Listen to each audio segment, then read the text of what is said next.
को बहुत सुकून से नींद आया। फिर सुबह हो जाता है। आज की सुबह में सूरज की अलग चमक थी। ऐसा लग रहा था कि नूर की जिंदगी में कुछ अच्छा होने वाला है। फिर नूर सुबह जल्दी जग जाती है और आईने के पास जाकर के आईने से बातें करती है। सच में आज कुछ अच्छा होने वाला है। आज मेरा दिल को बहुत सुकून लग रहा है। ऐसा लग रहा है जैसे कुछ अच्छा होगा। गांव में बहुत चहल पहल था। सभी लोग आपस में बातें कर रहे थे कि राजमहल से आज निमंत्रण पत्र आने वाला है। तभी राजा के दरबार से राजा का सेनापति निमंत्रण पत्र लेके आता है। को राजा साहब ने निमंत्रण भिजवाया है राजकुमार आर्य के जन्मदिन में आने के लिए। देखते ही देखते ये खबर पूरे गांव में फैल गई। गांव की एक औरत नूर की सौतेली माँ से बोलती है, सुनती हो विमला, तुम्हें पता चला गांव में सभी लोगों को राजमहल से निमंत्रण मिला है राजा साहब का बेटा का जन्मदिन के अवसर पर। अभी अभी राजमहल से एक सेनापति आया था जो गांव के सभी लोगों को बुलाया है। हाँ, मुझे पता चला है कि राजमहल से निमंत्रण आया है राजकुमार आर्य का जन्मदिन के अवसर पर। मैं जाऊंगी और मेरी दोनों बेटियां भी जाएंगी। नूर सभी के लिए खाना बना रही होती है। तभी नूर की सौतेली माँ आती है और ये खबर अपनी दोनों बेटियों को बताती है। अरे तुम दोनों जानती हो राजमहल से निमंत्रण आया है। तुम दोनों को कल चलना है। तुम दोनों अच्छे से कल तैयार हो जाना। और हाँ, एक बात का ख्याल रखना, राजकुमारी आर्य के सामने में तुम लोग अच्छे से बातें करना और अच्छे से रहना। हाँ माँ, तुम चिंता मत करो, हम दोनों अच्छे से ही जाएंगे और राजकुमारी आर्य का दिल भी जीतेंगे। तभी सामने खड़ी नूर अपनी सौतेली माँ से बोलती है, माँ, क्या तुम मुझे अपने साथ नहीं ले जाओगी? मुझे भी तुम लोगों के साथ चलना है राजमहल। फिर नूर की माँ बहुत गुस्से से बोलती,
जरूरत नहीं है। फिर जादुई रोशनी चमकने लगती है। चारों तरफ एक चमकीली सी रोशनी नूर पे पड़ती है और नूर का कपड़ा और नूर बदलने लगती है। धीरे धीरे नूर पूरी तरह बदल जाती है। अब वो एक राजकुमारी जैसी लग रही थी, बहुत प्यारी और बहुत खूबसूरत। नूर बहुत हैरान थी कि ये मेरे साथ क्या हो रहा है। वो हैरानी से आईने की ओर देख रही थी। नूर का कपड़ा, नूर का चेहरा और नूर बिल्कुल बदल चुकी थी। क्या हुआ? क्या सोच रही है तू? कोई बात है तो बोल। फिर नूर हैरानी से जादुई आईने से बोलती है, ऐसा कैसे हो गया? मेरा कपड़ा कैसे बदल गया और मैं एक राजकुमारी जैसी लग रही हूँ? ऐसा कैसे हो सकता है? और मेरे पुराने कपड़े कहाँ गए? मैं इतनी सुंदर कैसे दिख सकती हूँ? ये क्या हो रहा है मेरे साथ? मुझे कुछ समझ में नहीं आ रहा। तभी जादुई आईना नूर से बोलता है, बस बस, और कितना सवाल करती हो? तुम्हारा कपड़ा और तुम्हारा चेहरा बदला नहीं है। तुम जैसी हो ये वैसा ही है। तुम दिल की बहुत साफ और दिल से बहुत सुंदर हो, एक राजकुमारी जैसी, इसलिए तुम वैसे ही दिख रही हो। बस इतना याद रखना, आधी रात चांद ढलने से पहले ये सब खत्म हो जाए, बस इतना याद रखना। यह कहकर फिर एक बहुत चमकीली रोशनी चमकने लगती है।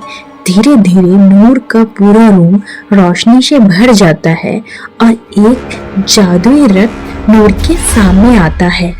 नूर इसे भी देख के बहुत हैरान थी। नेक्स्ट एपिसोड में नूर राजमहल जाएगी राजकुमार आर्य से मिलने के लिए। आगे देखिए क्या होता है। अगर आप देखना चाहते हैं तो हमारे चैनल को सब्सक्राइब करें।